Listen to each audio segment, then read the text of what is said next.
Beauté Bandeko Balandi Connect une télévision lundi demain 2022 tango kokipo na bino kozaba sango ya ngonga petit ya mokolo ya lelo sima mwa tango nde wezwi mai maso ba pansango ya ngonga petit babongisa kibino pona poko ya lelo Tofungo basango na ngambu ya politique koloba ete mokonzi ya mboka Félix Antoine Tshisekedi Tshilombo asalaki clôture ya conférence interprovinciale ya ba province de espace Katanga pe espace Kasai pour la cohabitation pacifique mililo yango esalemaki na province ya Okatanga Yannick Mulenga Betingonga.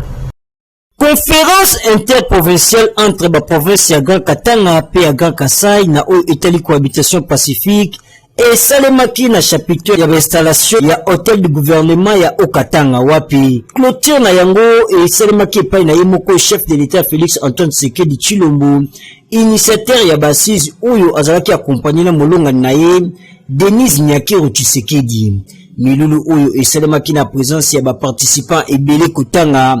ba gouverneur ya 9 provinces ya Grand Katanga pe Grand Kasai tutangi bongo Okatanga Lualaba Tanganyika, Olomami, Kasai Central, Kasai Oriental, Sankuru, Pelomami. Ba chef traditionnel, ba terre politique pe ba représentant ya ba association socio-culturelle ya espace Grand Katanga pe Kasai. Kobakisa premier ministre Samuel Konde pe ba membre ya gouvernement oyo bazalaki pe présent na ba assise oyo. Na discours ya clôture ya table ronde oyo mokonzi ya mboka Félix Antoine Tshisekedi Tshilombo asalaki atelemelaki makambo oyo ekoki kobebisa cohésion nationale busalemi ya basisi oyo ezali kozongisa cohésion nationale pe cohabitation pacifique ya ba communauté mibale Grand Katanga pe Grand Kasai Boyo Kangonga. Ce plaidoyer se veut en outre responsable dans la mesure où il invite chacun de nous au respect de son prochain, des us et coutumes, mais par-dessus tout, au strict respect des lois de la République et à la non-perturbation de l'ordre public. À cet égard, j'entends attirer l'attention des leaders politiques, des responsables religieuses et autres forces vives de la nation sur le rôle leur dévolu dans la construction de cette unité souvent sapée par les ambitions des uns et des autres.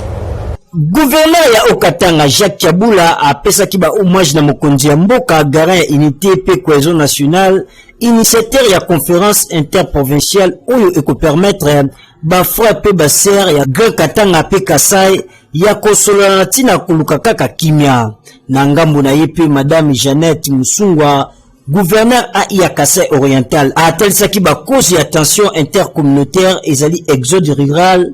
topé déplacement ya population maloba ya mabe trafic d'influence non respect ya autorité pe ya code de la route et pas ya ba motocycliste kobakisa lisusu discrimination topé bokaboli oyo basusu bazali kosalela na nzela ya conférence oyo esengamaki kotelemela exode rural création ya ba entreprise oyo eko permettre misala kati na bilenge ba participant pe bazanga kite kopesa matondo na chef de l'état pour la initiative oyo azwaki ya conférence interprovinciale Ngonga Ibeti.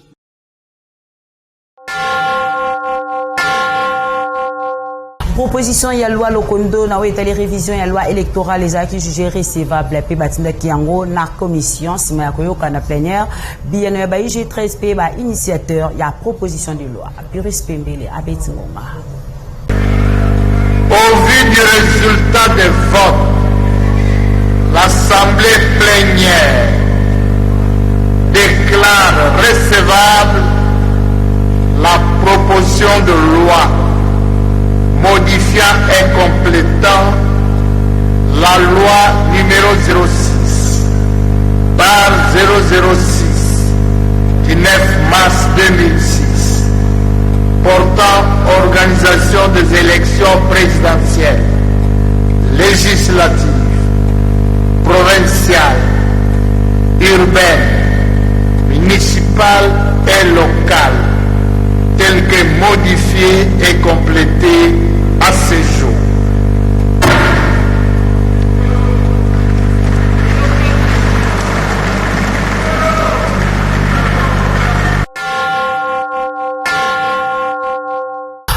Assemblée nationale Christophe Mboson Kodia abetaki sete na oyo etali bongo ba discussion pe ba kwe mosusu na kati ya Assemblée nationale et non na libanda. Buris Pembele.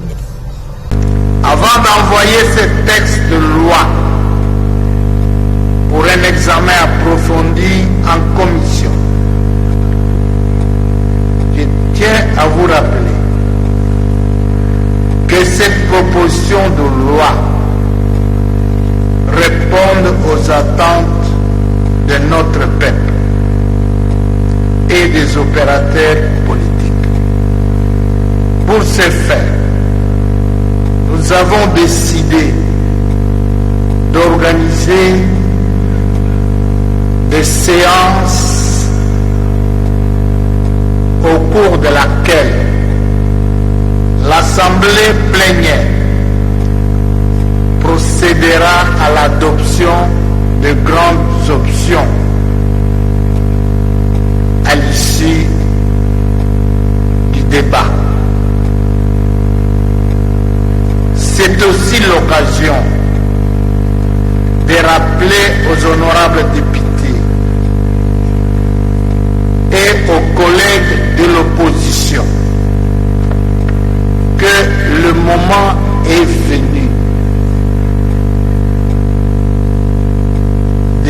d'identifier dans cette proposition de loi les dispositions pertinentes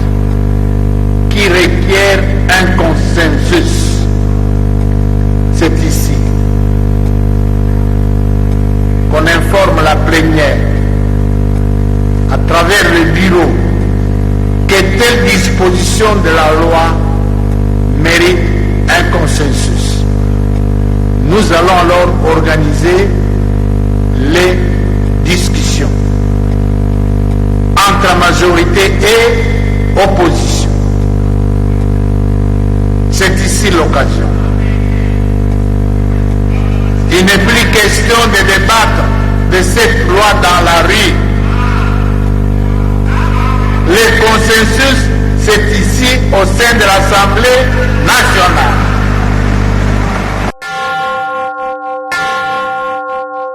Ministre national ya emploi et prévoyance sociale Claudine Ndusi Mwakembe atambola kina ba site o ebongisama ki epa ya ba syndicat ya ba travailleurs sima ya cérémonie officielle ya fête ya première mai o esalema ki na Pullman Hotel. Buris Pembele Letou Masiala Yannick Mulengo bazaki kuna pona compte ya ngonga ebiti. Simanaye kokamba cérémonie officielle ya journée internationale ya travail, la dynamique warrior ya gouvernement Samalukonde Claudine Ndusi Mwakembe akitaki na basite oyo ebongisamaki na basindika ya ba travailleurs ndakisa awa na nouveau bâtiment administratif oyo ezwami na pembeni ya palais du peuple oyo esangisaki ba travailleurs ya Confédération des syndicats du Congo CSC na Mokuse oyo ezali kokambama na mwana mboka Gikuku oyo pe bayambaki ba partenaire belge oyo bayaki kosepela na bango wapi la patronne ya emploi et travail atalisaki bango importance ya dialogue social oyo ezali kosalema kati na gouvernement na monde syndical. Lisusu asengi na ba ICC kobongama malamu mpona ba élection syndicale oyo ekosalema mikolo ezali koya pe ezalaki tango moko ya mutuya na ministre Claudine Ndusi Mwakembe kopesa ba brevet pe ba diplôme de mérite na ba nyonso basili kozwa formation ya 2 semaines na nyonso boyo kangonga. Je ne peux que vous encourager dans cette démarche d'aller ensemble dans cette démarche de dialogue. Rien que le dialogue et bien sûr l'amour pour la patrie, l'amour pour le travail, et c'est cela qui pourra nous permettre de construire un avenir meilleur pour nous-mêmes, pour nos jeunes et pour tout Congolais. Nous sommes ensemble, nous cheminons ensemble et votre ministère du Travail est disposé, vraiment disposé à accompagner tous les syndicats.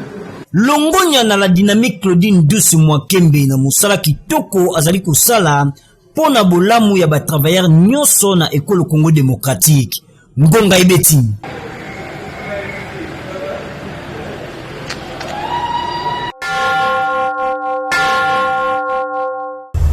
réunion ya ba préparatif ya ba différentes activités ko salema na commune ya Gombe na Bokambemi ya député provincial Roméo Mudisimbo isalemaki samedi eleki na espace Tata Juif ezami na commune ya Gombe ngonga ebeta miboyi nakuluka kolengele ba activité oyo ko salema na commune ya Gombe na Bokambemi ya député provincial Eli ya Gombe Roméo Mudisimbo nde bayi dynamique Gombe oyo kamba makana emoko honorable lokola coordonnateur pe ba notable bazaki na réunion ya mise au point pour na milulu yango ya mbubo ya mibumese ya commune ya Gombe Fabrice Ngoikazadi kolanisa na misala oyo asali na commune ya Gombe ba préparatif ya sortie officielle ya ONG ECDR pe dynamique Gombe oyo ko salema kalate réunion yango esalemaki na dîner na Papa Juste ezami toujours na commune ya Gombe sima ya réunion yango honorable Roméo Mudisi akitaki na gara kokuta na ba force du progrès oyo ba soutenaka yeboyo ka ba force du progrès ndenge ba beti ngonga topesi vana biso maloba epa ya honorable Roméo Mudisi avotele biso honorable Jekoko Mulumba yende mutu aza candidat oyo ya force du progrès l'homme des actions concrètes 48 heures au force du progrès o babundeli bokonzi lelo ya Fati Beton eza biso yeyo na makasi pe lisusu ya honorable Roméo Mudisi mutu akoka te Fati Beton mokonzi mboka asunga Roméo ndenge azwa temps asunga bashege apese pe na volonté wana azala nango basunga biso ngonga ebeti Alliance démocrate pour la liberté, parti cher ya mwana mboka Francis Mbenga mabazongi l'activité sima ya 3 ans ya silence na réunion moko monene o isamaki mokolo ya dimanche 1er mai 2022 na école complexe scolaire Mbenga ma ezamina commune limité quartier Kingabwa wapi Fisto Mandondo azaki na bango.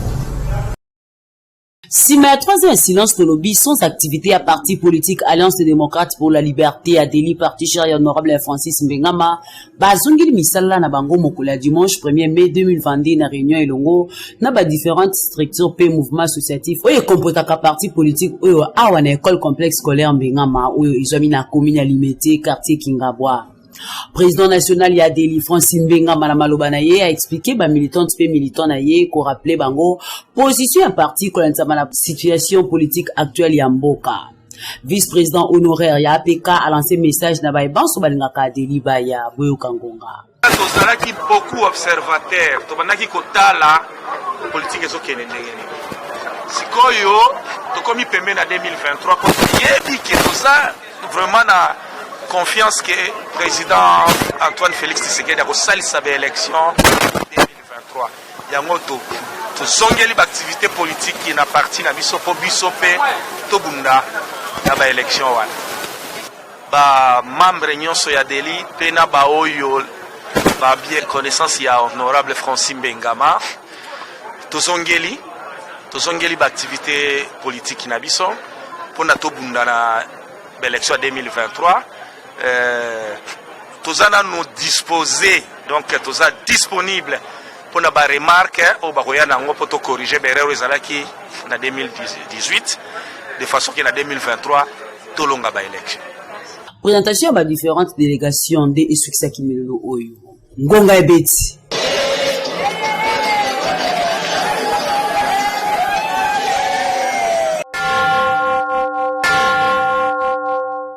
Ligue des jeunes ya lisanga politique APC basalaki salongo moko monene mokola samedi 30 avril 2022 na entrée Masangambila toujours dans le cadre ya opération Mongafula Bopeto wapi letu masala zaki na bango na Yannick Mulengo.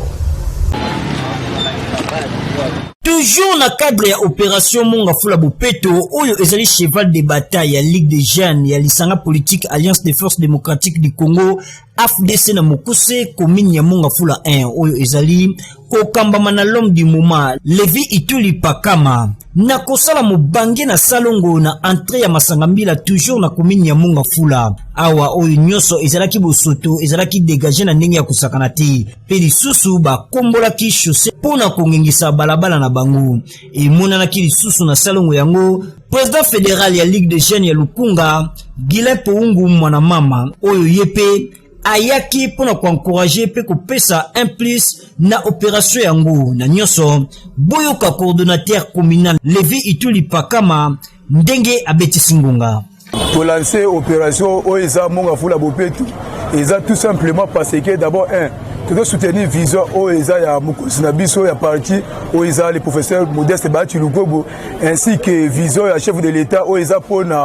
Kichata Bopeto, et biso bana monga fula, na likalisa biso à Colo fédéral, na biso Guilé Pongu Malamba, à motiver biso à tout moment, les fans que non, tout ça la moussala pour la fédération na biso, et la moitié de l'initiative, il y a la opération Monga Fula Bopeto. Quartier Masangambila, ils ont fait partie de Monga Fula 1, au Ngaro Kamba. Nous avons dit les lotos qui n'est partout dans Monga Fula 1, afin que le Monga Fula 1 est vraiment Bopeto. Si Maya Salongo ba ligue de jeunes ba tambola ki makolo ba passe mobimba pour la deuxième mi-temps et pas wapi kolia pe komela ezanga kite na rendez-vous na sine ya bolingo pe bomoko ningi kaka balubaka na FDC Force du Congo Ngonga Ibeti. Pour la politique, basango ya politique okina basango monsieur sengo ko ba été gouverneur ya ville province ya Kinshasa Jantiningo Bilambaka sala ki lancement officiel et opération sokola balabala mokola lundi demain 2022 oyo na entrée ya Siforko commune Masina elongo na staff na mobimba wat babandaki kolongola bosoto na boulevard Lumumba Lili Maleka Judex Makengo. Awa na wenza indu o ezwami na kingasani ya suka entre Sifoko na commune Masina nde lancement officiel ya opération sukola balabala esalema ki epai na yemoko gouverneur ya ville ya Kinshasa Jantiningo Bilambaka lundi 2 mai oyo ye ayaki mobimba na staff na ye pe bisale nyonso lokola banger bapau barato pe biloko mususu pona kotia bopeto tout au long ya boulevard Lumumba kopesa na ye go mbala moko opération ebandaki kolongola bateki nyonso na nzela mituka ekufa evanda na boulevard bosoto na bafulu nyonso oyo ezwama na boulevard Lumumba yemoko numéro 1 ya ville ya Kinshasa azwaki tana ye penza pona kotala pe kolandela ndenge misala ezali kosalema opération oyo esepelisaki bato mingi nzoka nde na ngambu mususu bato basepeli te na koyeba ke opération sokola balabala oyo esalemi na ba raison ebele lokola sécurité bateki ya balabala bazala exposé na danger nyonso bakuluna baprofitaka na mituke kufa pona ko déranger population et pas mususu likambo nde ya bosoto na boulevard Lumumba tala ba raison oyo nde esalete opération sokola balabala ekelama boyoka ngonga. Faire l'assainissement, c'est assainir les milieux urbains na biso bakoki kovivre po bangongi bazala te batifoyi dezala te epai mwasi azembe na mwana moke soki eza te mboka ekubongo boyei ya guverner na sepeli mingi ya liboso atieli biso minda ekufa banda kala tokoloba te lokola bamosusu wana me Jantiningo Bilambaka azali minda ekomi kopela nabeteli yango maboko. Merci Jantiningo Bilambaka yaka mwana mboka tosokola kingi jango na biso ebo inchanse eza ya biso nyonso esengeli koyeba ke opération sokola balabala ezali pona Kinshasa mobimba yango ebandi nanu na changu pamba te changu nde eyambaka bapaya oyo bayaka na nzela ya pepo kokota na mboka Congo démocratique. Ngonga Ibeti.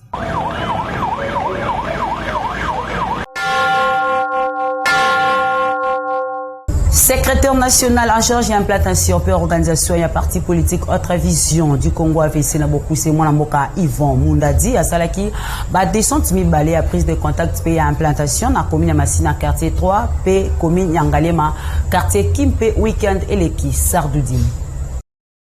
Toujours sur terrain, secrétaire national, il y a parti politique, il y a ministre des hydrocarbures, Didier Boudimbu, Autre Vision du Congo. Nous sommes implanté AVC partout pour ça objectif Nabango. Samedi, l'équipe Yvon Mundadi a quitté quartier 3 Massina pour ça la prise de contact, paix, implantation. Il y a base AVC où il y a la président Atambi. Plus de 260 jeunes Baouta qui 4 coins à côté Oyo. Baya qui koyoka projet à Yvon Mundadi. Sima koyoka ye, bayi comité AVC où bakokamama Atambi. Et bandimi ko accompagner AVC wa pipe ba lokaki ko talisa ba kokoso o bazali nango epai ya secrétaire national d'aller charger et implantation Yvon Mundadi wa pipe a pesaki bango biano we okangonga catholique créé dans un premier temps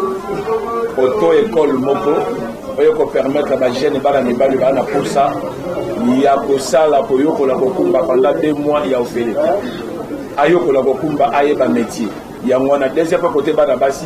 tosali atelier au bakoko yoko la coupe couture. Sans repos, Yvon Mundadi dimanche 1er Mende ezalaki tourna ekokita quartier Kimpe na commune Ngaliema. Wapi chargé implantation pe organisation akitaki makonde bile ezali kotalisa na délégation ya compagnie qui ekoleka mama buluto pe lubwaku o na français balobi be érosion makasi yango ememaka insécurité makasi na population ya kwa oyo ya ville province ya Kinshasa kutu yango petaki parmi ba point oyo ba abordaki na bokutani implantation pe prise de contact ya AVC oyo ekokambema na mwana mboka Robert Makela bakisa lisusu maimatali mai pe makambo mosusu bongo sima ko pointer comité oyo pe ko implanter AVC Kimpe bayi AVC Kimpe to payer moko président wa ko kamba comité oyo Robert Makela azanga kite ko beitsa ngonga.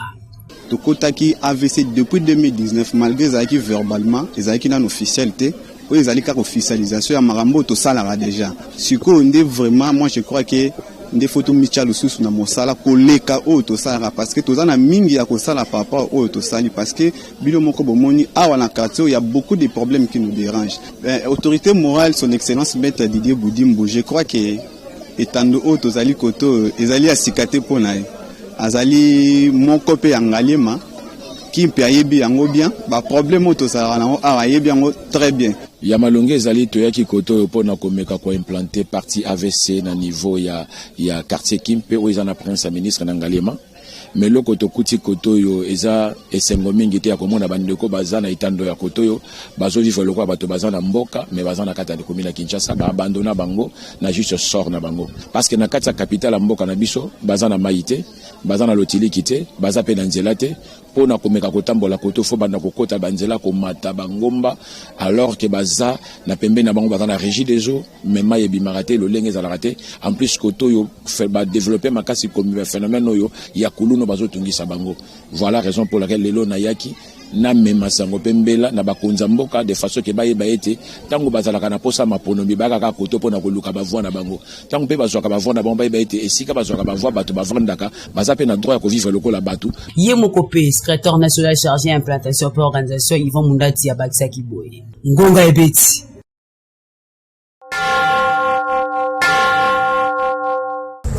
Deuxième phase d'opération toile d'araignée initiée dans Mokondi à la police à district ya Moamba colonel Freddy Lifenge zali kokoba na kotrake ba un civique c'est le na deux communes MTTP Kisenso Lili Maleka Eli Konde bazaki kuna pona compte ngonga ebeti. Ba commune mibale matete na Kisenso nde opération toile d'araignée o ezala initiée pa ya Mokambi à la police district ya Moamba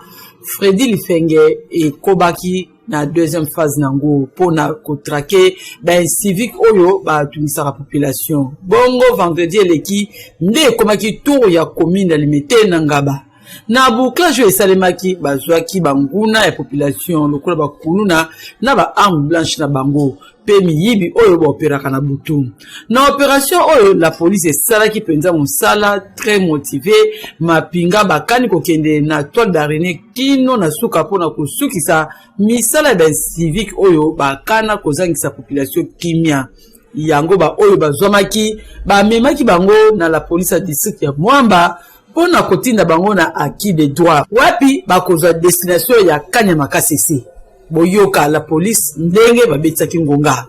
Opération ya kokende Kanyama Kasese zali na compétence biso mosala na biso kokangi boye destination na bango ezali na compétence tozali na confiance d'abord ya population na biso parce que bango nde bana oyo bazotunisa bango tozali mpe na confiance ya bakonzi na biso oyo bazo encadre biso malamu oyo bazopesa biso badirective bainstruction po tosala mosala oyo na ndenge esengeli bakulu na mibale bango bakima deja na Kanyama Kasese kasi bazwamaki lisusu boyoka bango pe ndenge babetsaki ngunga babetaki 8 mois quand nde tozala na zamba tozala moyen tozala pena kaka pena parce que hôpital tozala mwa obita pe mwa tout solingo pe iloko ve mombo ya moliki nzela na puis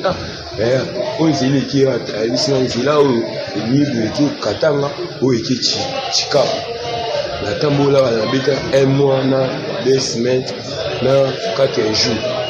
ya soyo la police d'ici ya Mwamba balobi bakozonga simate pona likambo ya kotrake ba civique na district na bango ngonga eleti. Na basango ya religion, cérémonie officielle et remise des diplômes pour la première promotion ya école biblique de formation pour pasteur Bethesda et Salimaki Mokolo ya samedi 30 avril 2022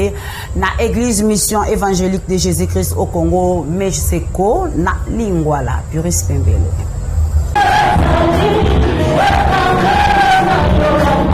Sima 12 mois mobimba ya formation et pas ya ba formateur ko uta na États-Unis d'Amérique et Allemagne nde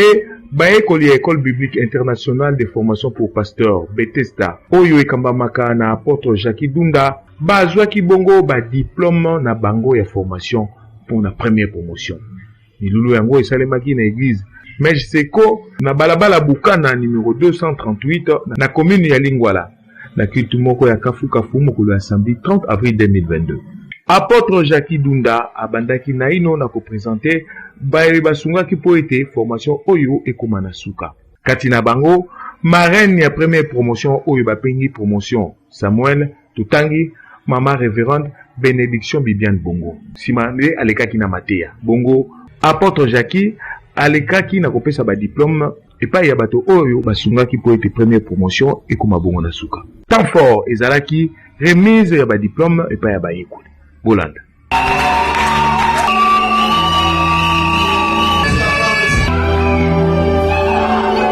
Na esengo wana bayekoli bazangaki te kobetisa ngonga. Biso basali ya Nzambi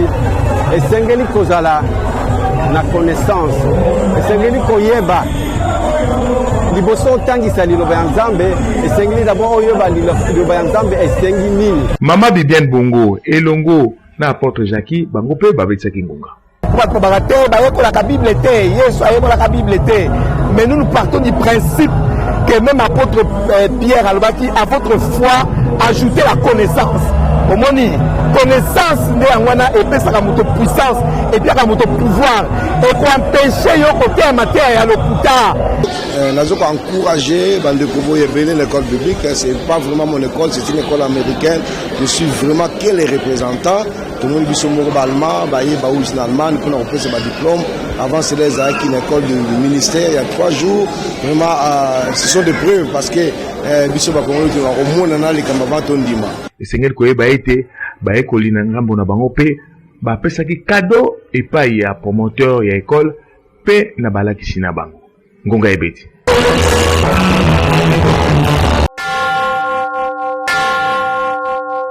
Tout succès basango kaka na religion que le ba été clôturé à prière dénommée Daniel et église la foi abondante na bokambemi archevêque général Albert Kakenza Isalimaki mokolo ya dimanche 1er mai 2022 na siège na bango ezami na 9e limité résidentiel Sardou Dimbo. Kobanda le 11 avril ti le 1er mai lingomba na nkolo la foi abondante archevêque général Albert Kakenza bazalaki na mabondeli dénommé Daniel awane tonga na bango ezwami na commune limité 9e mairie industrielle. Bongo clôture na ngonde esalemaki dimanche 1er mai wapi basai na nzambe bautaki bipai na bipai bayaki koyoka mosali na nzambe Albert Kakenza oyo alobelaki bango sur les charismatiques. Akotaki penza na mozindo kola musabasai na nzambe na makambo maike. Bongo Yvan Mundadi awa na la foi abondante ye azalaka parmi ba pasteur na kati ya prière ya clôture oyo yende adirijaki mabondeli. Boyoka ye moko archevêque général Albert Kakenza ndenge atalisi maye elekaki sur les thèmes charismatiques. Singe l'église na biso a réveil ezonga na ba origine na ba source nango. Parce que biso ba église réveil lelo to utina odzale kobengama ba groupe de prière charismatique. Nde charismatique on nde sel to comme lelo. Pour charismatique na grec lingoloba charis lingoloba grâce. Charisma lingoloba manifestation de la grâce. Et puis charismata ou lingoloba multiple manifestation de la grâce. Ngai naza ko belela que il faut toujours la dimension charismata de manière que va multiple manifestation et ça ya on est la église primitive ba manifestation ba multiple manifestation nde sala ke ba Pierre ba Télémi ba Paul ba Bimi miracle makambo selami ba surnaturel église Télémi donc na kanisi biso peut-être demander réveil na mboko yo et uteki na bambilo ko komona bandoki ko yambola ba to ya ba kisi ba magicien ba ko bongo la mitema ba ko témoigner de lo biloko na mingi bungi l'église comme bangandoki l'église comme banganga l'église donc les autres qui saké ngouye kité donc nazoya té l'aventure nazoya té parce que na mesana lingo mesana très makamazam parce que comme mesana et bon maranguya et bon mabomoy alors il prend il faut qu'il y a toujours costico mythique carrément beaucoup naï il y a peu d'inspiration à sika a peu de idées ka orientation il y a sika ngonga ebeti